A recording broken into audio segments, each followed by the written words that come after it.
प्रिय लोगों, आपको वचनों को सीखने का आपके जीवन में एक उत्साह होना चाहिए, क्योंकि जब आप वचनों के पास आओगे यही वचन एक चमत्कार बनेंगे, यही चीजें। इसलिए कहा जाता है आपको एक सेवकाई में बने रहने के लिए, एक सेवकाई में बने रहने के लिए, परमेश्वर के साथ सच्चाई के साथ आप जहां भेज दिए गए हो, आप उन सेवकाई के साथ आत्मा में बने रहो, क्योंकि जो सिखा रहा है वो आपका पिता है, वो आपका आत्मिक पिता है जो आपको सिखा रहा है वास्तविक चीजों को, क्योंकि वो खुद वास्तविक बना है। आमीन बोलो।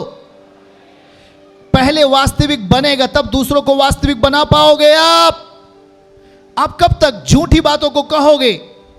आप एक झूठ के रूप में हो, आप एक व्यभिचार के रूप में हो, आप एक अहंकार के रूप में हो, आप एक घमंड के रूप में हो। आप दूसरों को क्या बनाओगे?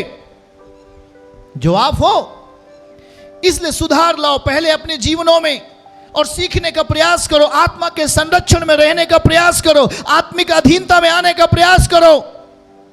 और जब तक आत्मिक अधीनता आपके अंदर नहीं है, आपके सारे रास्ते आगे बंद हैं, सारे रास्ते आगे बंद हैं। और जिस पुत्र के पास पिता का संरक्षण नहीं है, या पिता उसकी देखरेख नहीं करता, या वो पिता की अधीनता में नहीं है, वो बेटा निकम्मा घोषित हो जाता है। वही तो है उड़ाऊ पुत्र के बारे में सबसे अच्छा उदाहरण। वो पिता की बात नहीं माना, इसलिए उसके जीवनों में बहुत सारी ऐसी चीजें रख दी गई जिसके द्वारा वो बेकार दशा में चला गया। वो जहां जा रहा है वहां पर सूखा पड़ रहा है। ये वचन की सत्यता है, वचन की वास्तविकता है। जिसने आत्मिक अधीनता नहीं स्वीकारी, जिसने स्पिरिचुअली अधीनता नहीं स्वीकारी, जिसने आत्मिक पिता की अधीनता को नहीं स्वीकारा, निश्चय उसके आने वाला टाइम वो जहां होगा वहां सूखा पड़ेगा। वो पिता की बातों को नहीं माना, पिता की आज्ञाओं को नहीं माना, पर वो जहां गया वहां एक सूखे का समय था और उसे कंगाली की अवस्था में रहना पड़ा, अर्थात एक श्राप के अधीन हो गया। वो श्राप के अधीन आ गया। इसलिए मेरे प्रियो, आपके जीवन में आपके जीवन में जो सिखाने वाला है, कहता है वो 2 गुने आदर के योग्य है। इस बात को देखो, जल्दी से हमारे साथ पढ़ेंगे, वचनों को हमारे साथ देखिए। और मैं एक वचन आपके लिए पढ़ूंगा जल्दी से, महत्वपूर्ण है। कुलूसियों अध्याय 3 उसका 22, 23 और 24। कुलूसियों अध्याय 3 उसका 22, 23, 24 के पदों को हमारे साथ पढ़ें। बाइबल क्या कहती है? कुलूसियों अध्याय 3 उसका 22, हे सेवकों जो शरीर के अनुसार तुम्हारे स्वामी हैं।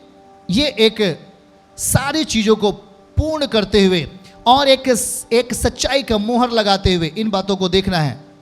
हे सेवकों जो शरीर के अनुसार तुम्हारे स्वामी हैं, सब बातों में उनकी आज्ञा का पालन करो। आपने तो कहा मेरा कोई स्वामी है ही नहीं। आपने कहा मुझे सारी चीजें स्वर्ग से आती हैं, पर स्वर्ग में अभी आपके लिए कुछ नहीं, यहां सब कुछ दे दिया गया है पवित्र आत्मा के रूप में। वो किसी व्यक्ति के अंदर है जो आपको सिखाएगा, वो किसी व्यक्ति के अंदर है जो आपको बताएगा। वो एलिया हो सकता है, वो मूसा हो सकता है, वो पतरस हो सकता है, वो पौलुस हो सकता है जिसने सेवकाइयों को खड़ा किया। पतरस, बाइबल देखो, पतरस ने प्रचार किया और वहां पे लिखा कि पहले ही दिन 3000 लोग परमेश्वर के राज्य में आ गए।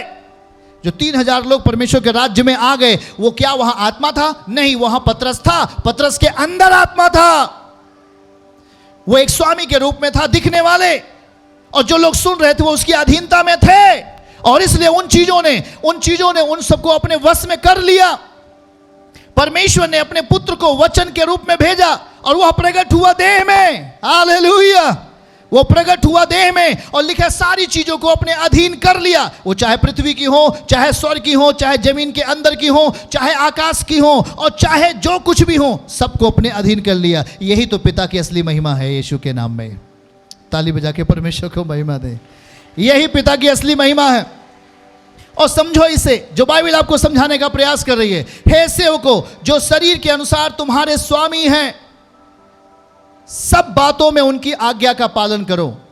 सब बातों में उनकी आज्ञा का पालन करो, मनुष्यों को प्रसन्न करने वालों की नहीं, दिखाने के लिए नहीं, परंतु मन की सिधाई से और परमेश्वर के भय से पालन करो उन हर बातों को जो नेतृत्व कर रहा है किसी सेवकाई की। लीडरशिप, अंग्रेजी में बोलते हैं लीडरशिप। हिंदी में बोलते हैं नेतृत्व करना। एक घर का एक व्यक्ति होता है जो नेतृत्व करता है, उसे हम अगुआ बोलते हैं, उस घर का लीडर। वो चाहे तो कोई पार्टी क्यों ना हो, आप पार्टी को देख लो, है एक कोई भी पार्टी, उस पार्टी का एक मुखिया होता है, एक अध्यक्ष होता है। और इसी चीज को प्रभु ने तीतुस में बताया अध्यक्ष और डीकन के बारे में। क्यों बताने की जरूरत पड़ी? क्योंकि अध्यक्ष होगा और तीतुस वो होगा जो अध्यक्षता के निगरानी में होगा।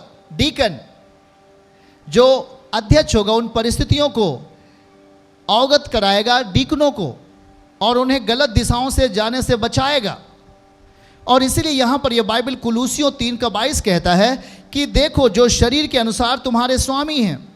यीशु शरीर में आया, हम उसे स्वामी कहते हैं, वो हमारा स्वामी है। पतरस ने कहा स्वामी, हालेलुया। पतरस ने कहा स्वामी।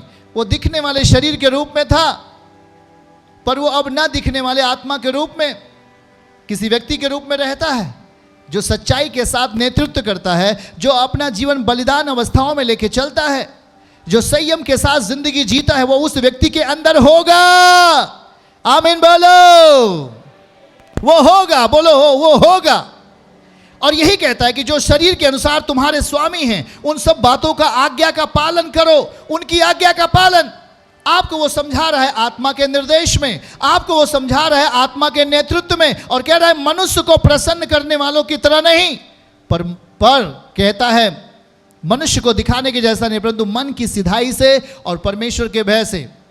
अगला 23 पद को पढ़ेंगे।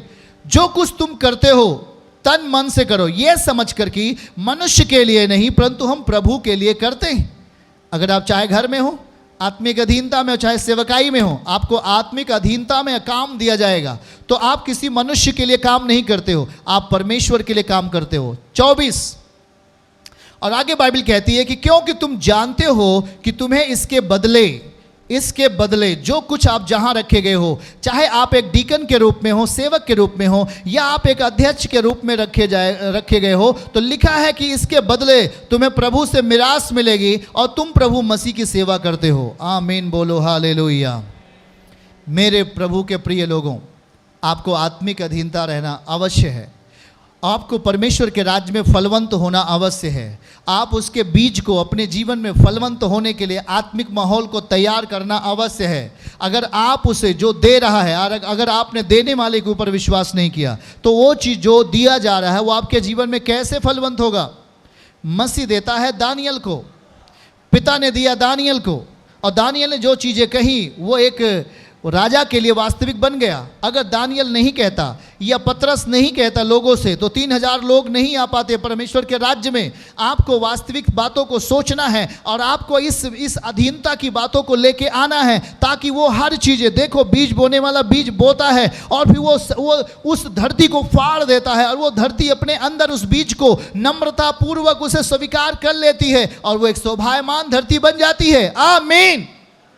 उसी रीत से आपको वचनों को भी अपने अंदर लेना पड़ेगा, इन्हीं शब्दों को सीखना पड़ेगा और सीख करके इसे अपने अंदर रखना पड़ेगा। आप बन जाएंगे शोभायमान यीशु मसीह के नाम से।